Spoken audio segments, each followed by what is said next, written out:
All right, today we're taking a deep dive into a place where history isn't just about centuries, it's about millennia. We're talking about a civilization that gave us colossal monuments, incredible stories, and a legacy that, honestly, we're still obsessed with. So let's get into it and explore the secrets behind Egypt, the eternal land. So, you gotta ask yourself, what's the secret sauce here? How does one civilization not just survive but totally thrive for thousands of years through all the ups and downs of history? For Egypt, the answer, funnily enough, doesn't start with a powerful king or a mighty god. It starts with the land itself. You see, to really get a handle on Egypt's incredible staying power, we have to talk about its lifeblood, the Nile River. And this wasn't just some river, you know? It was seen as this amazing gift that basically charted the course for an entire nation. I mean, just look at where it is on a map. It's sitting right at the crossroads of Africa and Asia. So from the very beginning, ancient Egypt was this buzzing hub for trade and culture. It became a total melting pot for new ideas, amazing innovations, and different influences, which really set the stage for something special. But really, the heart of the whole story is the Nile. They call it the artery of life in Arabic, and that is the perfect description. Every single year, like clockwork, it would flood. And those floodwaters turned this dry, arid desert into a super fertile paradise. It made a grand civilization not just possible, it pretty much made it inevitable.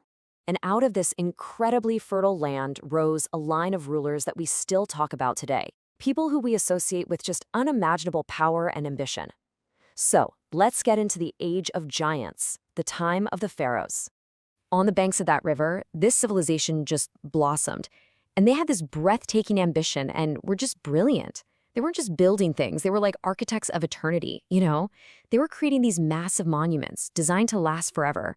And they did it with a level of engineering, art, and science that was just way, way ahead of its time. And wow, if you want proof, look no further than the Great Pyramids of Giza. I mean, they're so massive, so perfectly engineered, that they are the last surviving wonder of the ancient world. That's just incredible. It's a timeless monument to a vision and a skill that, frankly, we're still trying to fully wrap our heads around. Now, what's so cool here is that their genius wasn't just about building big things. They were pioneers in medicine. I mean, we found texts like the Edwin Smith Papyrus that show they were performing complex surgeries. They were mapping the stars with amazing accuracy to create a 365-day calendar, which is basically the foundation of the one we use today. And of course, they developed one of the world's first writing systems, those iconic hieroglyphics that they used for everything from sacred texts to just, daily life. So as the age of the pharaohs started to wind down, a whole new chapter for Egypt began, and the focus really shifted. It went from building these incredible monuments for the afterlife to building centers of knowledge for the living. This change paved the way for a totally new golden age. And in this new era, Egypt completely transformed.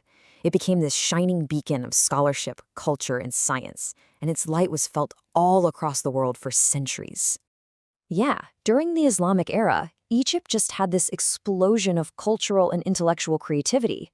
Its cities basically became magnets for the greatest minds in the world: scholars, scientists, artists, you name it.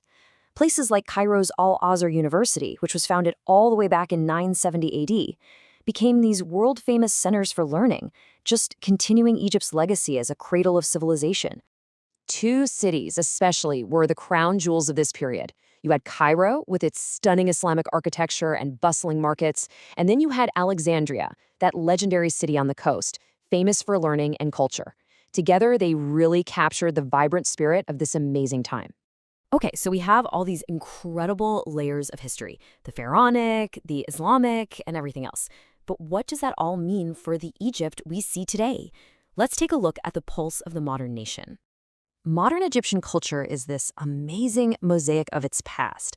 It's really captivating. You can see it in the warmth of its customs, you can hear it in the rhythm of its music, and you can feel it in the ancient traditions and folk arts that are still a huge part of life there today. And you can hear this blend perfectly in the language. So while Arabic is the official language, the Egyptian dialect has this unique charm and rhythm. And it's actually one of the most widely understood dialects in the Arab world, mostly thanks to Egypt's huge film and music industry. So, what's driving the engine of modern Egypt? Well, as you can see, the economy is really built on four main pillars. You've got agriculture, which is a direct legacy of the Nile, of course. There's a growing industrial sector, its key location for global trade, and, well, it's no surprise, the timeless appeal of its ancient wonders. And this brings us to a really important point. Egypt's amazing past isn't just something to be proud of. It's a massive engine for its modern economy. Every year, millions of people are drawn to the land of the pharaohs, making tourism an absolutely vital lifeline for the country. I think this quote just nails it. Egypt remains the country of civilization and history, combining a rich past with a renewed present. It's so true. This is a place where history isn't locked away in a museum.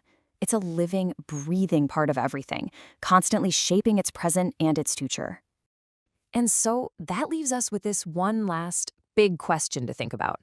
How does a country with a history this deep manage to balance that incredible ancient heritage with everything the future brings? For Egypt, that delicate dance between the past and the future is, and probably always will be, its eternal journey.